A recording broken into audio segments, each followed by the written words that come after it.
जय माता दी दोस्तों शुभ सावन मास की बहुत सारी शुभकामनाएं। अब देखिए, सावन मास अपने आप में हरी भरी प्रकृति को लिए हुए और आनंद स्वरूप पूरा देखिए कि संसार इस समय आनंद में दिखाई दे रहा है, चारों तरफ उल्लास, क्योंकि इस समय शिव जी पार्वती स्वयं आकर के संसार में विचरण करते रहते हैं और घर घर में जाकर के खुशियां बांटते रहते हैं।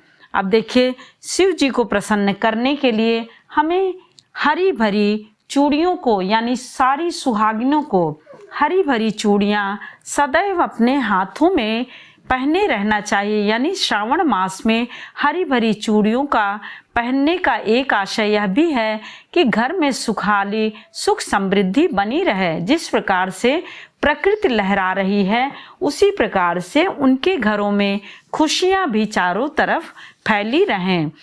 देखिए, इस सावन में, यानी कोई भी पूरा सावन मास जो है, उसमें यदि आप भोले बाबा को प्रसन्न करना चाहते हैं तो कुछ ऐसी चीजें हैं जिनसे कि थोड़ा थोड़ा करके, बहुत थोड़ा थोड़ा करके प्रसन्न कर सकते हैं। ऐसा देखिए शास्त्रों और पुराणों में भी लिखा हुआ है, और आज जो आचार्य लोग हैं वह सब भी अपने सभी जो है एक तरह से प्रवचन कह लीजिए या फिर कथा कह लीजिए, कहानी कह लीजिए, उसमें बताते रहते हैं।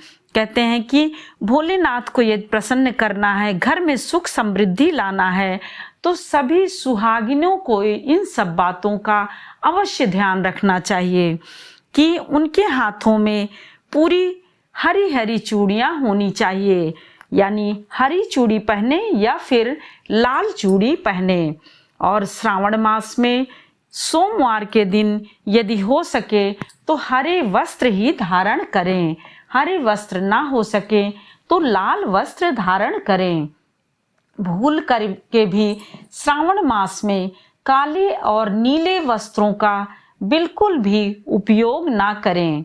कहा जाता है कि इस समय श्रावण मास में यदि घर की, चाहे वह बहू, बेटी, माता, सभी जो है, यदि हर तरह से सजी संवरी रहती हैं, यानी पाँव में बिछुआ, महावर, पायल जो कि छनकती रहती है धारण किए रहती, हाथों में चूड़ियां पहने रहती हैं, तो बहुत ही सुंदर, एक तरह से कह लीजिए कि परिवार में बहुत ही सुख समृद्धि आती रहती है।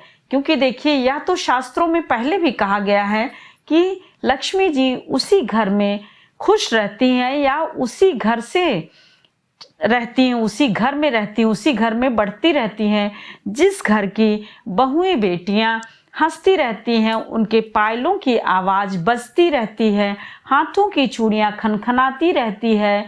इस प्रकार से लक्ष्मी माता बहुत ही प्रसन्न होती हैं।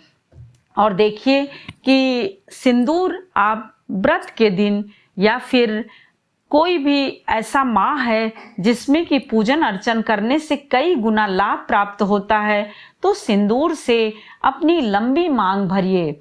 पूजा पाठ मांगलिक कार्यों में जितना सज संवर के आप पूजन करते हैं, उतना ही ज्यादा उसका फल कई गुना हो करके प्राप्त होता है।